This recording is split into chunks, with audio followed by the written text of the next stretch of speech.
My name is Kylie and I'm an architect.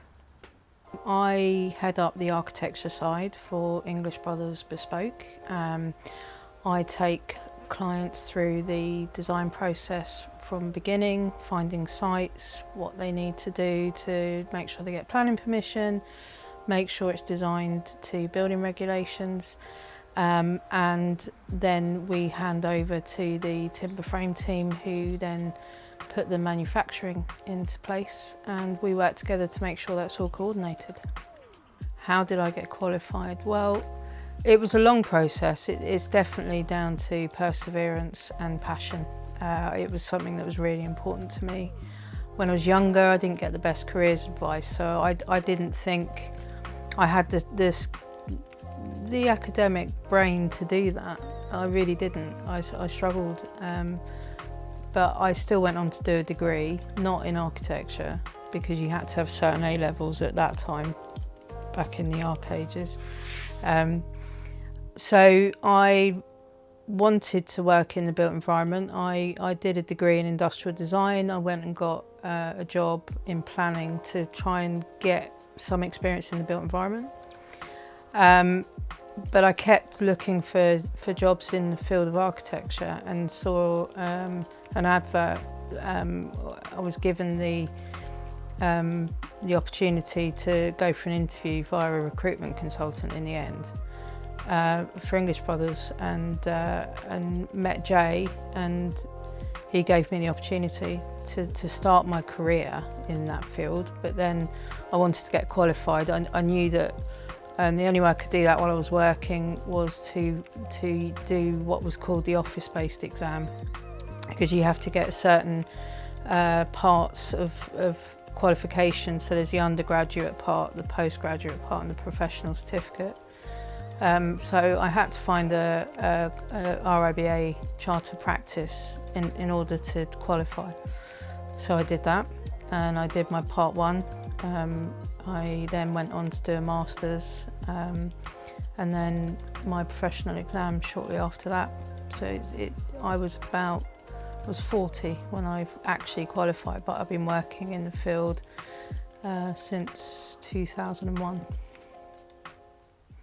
I think it allows me to experiment with design styles the way I would like to do that, but I think one of the most important things for me is forging that relationship with clients to deliver the dream home that they want. It's something that I really enjoy being able to do. People using my skills and experience to basically design their own home. Okay, so take you back to when I first joined English Brothers and what I was doing. Okay, a long time ago, 20 plus years, I was taken on to be a planning and design consultant to deliver the architectural side of the business for Jay. And I was able to advise clients on how to get planning permission, what we'd need to do, how to design their new home that they wanted, and take them through that process. Strongest memory from working at English Brothers. I think about this quite regularly. So timber is one of my favourite things. It's probably my favourite building material to work with. And in the winter, they burn the offcuts from the timber to heat the factory. So in the mornings I'd turn up to work and there'd be this wonderful smell of the different timbers that were burning. I'd say that's one memory that's really etched on me, and the fact that we had the factory on site, so we actually, being able to go in the factory and see everything being constructed and made was really, really satisfying. Understanding timber frame is quite a nuanced system. Ultimately, it's fairly simple in terms of how it's made as panels, but there's a lot that goes into it that makes the structure work. So having that knowledge of how the material works, what its capabilities are, how far you can push it, certainly has been given me information and skills to be able to translate that into so many different designs. It's really satisfying. Lego. I just loved the stuff when I was a kid. I loved buildings anyway, and I remember drawing a house. I loved drawing when I was a kid. Drawing a house, and I asked my mum when I was quite small, "What's the job where you get to draw buildings?" And she said an architect. And I can remember thinking that's what I want to do when I grow up. And that's where it all started. I'd say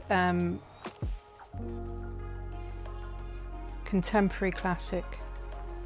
So I love the richness of classical design and architecture, but I equally get real satisfaction from utilising that in a contemporary way. And I think that using a building in the most sort of economical way in terms of its orientation on site, how the light works within the spaces is so important. I have a real love of modernist architecture as well, so I'd say that has influenced how I work and design. I think designing something that really reflects each person's requirements fully. Detailing is so important. So architectural detailing, not just, what's the structural span, how does it stand up? It's the detailing that makes a building work, that you've really thought about it. And that's one of the things I love doing, and my industrial design degree comes in a little bit there, because for me, architecture was about creating a whole building, plus things like how door handles were forged and designed, how architraves and skirtings were designed. It's those little details, the richness of them, that brings a build to its fullness and will stand the test of time. So it's something we consider right at the early stages, and that, like I say, it comes down to the orientation of the building on a site, so you're getting the most of the sun's pattern. It's thinking about solar shading right at the outset. What can you do with the fabric to make the building work to its fullest potential? And then from there we integrate that in terms of any systems that need to be put in place from a mechanical perspective to enhance that. But if you can start with the fabric from the building in the ground, then that's the best place to start for sustainable design. I love timber because it's a living product, and it is still living when you build with it. It's beautiful. It comes from life. It's very hardy. The fact that we've still got, Tudor buildings that are still standing today fascinates me, and yet something that was built with less care and attention has already fallen down in recent years. So I'd say timber is versatile, it's efficient, and it comes from a living source.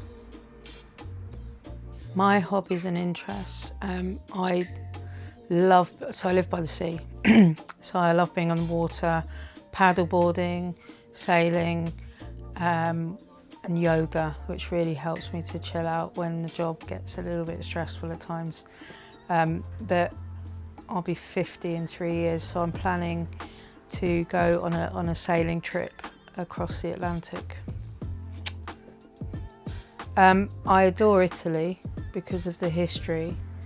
The architecture is beautiful, and I'd say that gives me inspiration in design. Yeah, one of the places I love the most is Umbria, which is in the mountains, and all of the hilltop villages, and the fact that they're still standing, and the way they built and designed is lovely. Quick fire round. Mm-hmm. Tea or coffee? Tea. Sketching by hand or designing on a screen? Hand. Countryside or city? Countryside. Favourite building in the UK? Oh, that's tough. St Paul's Cathedral. Book, podcast, or a person that inspires you. A person that inspires me. One word that describes your approach to architecture. Creative. Just going from strength to strength and finding those clients that are lovely to work with and building those homes that they deserve and enjoying the process while we do it.